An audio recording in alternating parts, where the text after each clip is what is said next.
A paz do Senhor, amados irmãos e irmãs. Sejam bem-vindos a mais um estudo aqui no Congregador.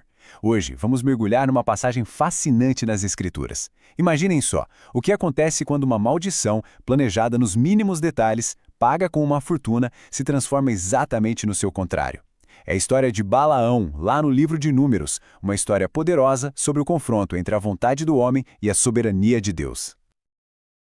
E essa é a grande questão que essa narrativa nos coloca, não é mesmo? Será que a intenção de um coração cheio de maldade pode, de alguma forma, ser revertida em bênção?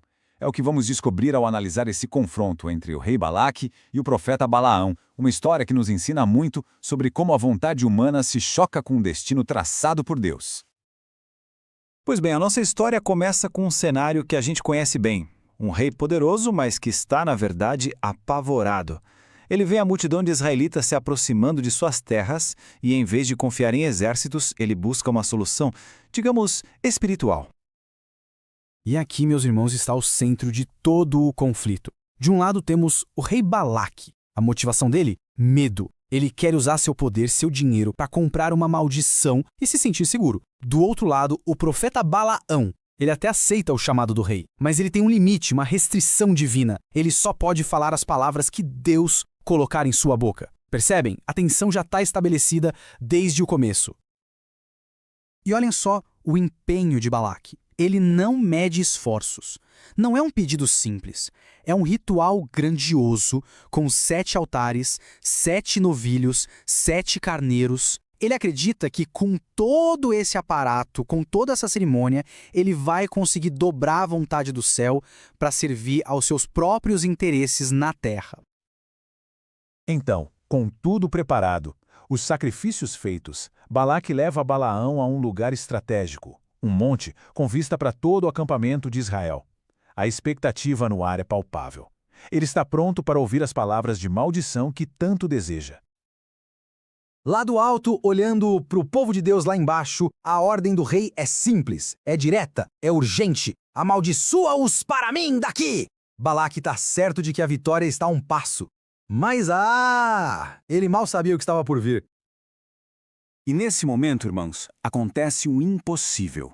A boca de Balaão se abre, mas o que sai não é maldição. É uma pergunta retórica que desmorona todo o plano de Balaque. Como amaldiçoarei a quem o próprio Deus não amaldiçoou? Entendem a profundidade disso? Não é que ele não queira, é que ele não pode. A bênção de Deus sobre aquele povo era um fato estabelecido. A reação do rei? Fúria total. Incredulidade. Ele grita: "Eu te chamei para amaldiçoar e você os abençoou!" O plano dele não só deu errado, como se virou completamente contra ele. A arma que ele pagou para usar contra Israel acabou fortalecendo o povo de Deus. Mas um coração teimoso não desiste fácil, não é verdade? Balaque, em seu desespero, pensa: talvez o problema seja o lugar. A vista daqui não está boa. Ele decide tentar de novo, achando que uma simples mudança de perspectiva poderia alterar a palavra de Deus. E lá vai ele de novo. Repete todo o ritual. Mais 7 altares, mais 7 sacrifícios. Ele está, na verdade, dobrando a aposta contra Deus, convencido de que com mais esforço, com mais cerimônia, ele vai conseguir o que quer. Agora, do topo do Monte Pisga, com uma nova visão do acampamento, a mesma ordem é dada. Balaque segura a respiração, esperando que desta vez sim, o profeta cumpra sua parte no acordo e libere a tão esperada maldição. A resposta, porém, vem ainda mais forte. É demolidora. Balaão não só abençoa de novo, como ele dá a razão teológica para isso. Deus não é homem para que minta. E ele conclui: recebi uma ordem de abençoar e não o posso revogar. A bênção de Deus, meus irmãos, é irrevogável. É um decreto divino que não pode ser manipulado pela vontade humana. Que contraste tremendo! De um lado, a teimosia de um rei que quer a maldição a todo custo. Do outro, a realidade de um profeta que é apenas um instrumento e não pode ir contra a palavra de Deus. É o confronto final entre a ambição do homem e a soberania do Criador. Depois de 2 tentativas frustradas, de 2 fracassos humilhantes, a teimosia de Balaque finalmente começa a se quebrar. A mensagem por trás de tudo isso se torna clara como a luz do dia. Então, o que a gente pode aprender com essa história tão poderosa? Em o último ato de puro desespero, Balaque faz um pedido patético a Balaão. Olha, já que não dá para amaldiçoar, então pelo menos não abençoe. Fica quieto. Ele prefere o silêncio a ter que ouvir mais uma bênção sobre os seus inimigos. É a confissão da sua derrota.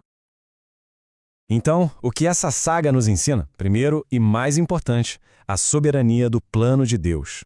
Segundo, a total inutilidade do esforço humano para manipular o que Deus já decretou. Vemos também como uma intenção de maldição foi transformada numa bênção inevitável. E por fim, uma lição crucial. O poder não está na intenção do coração do homem, mas na palavra que é liberada pela boca de Deus.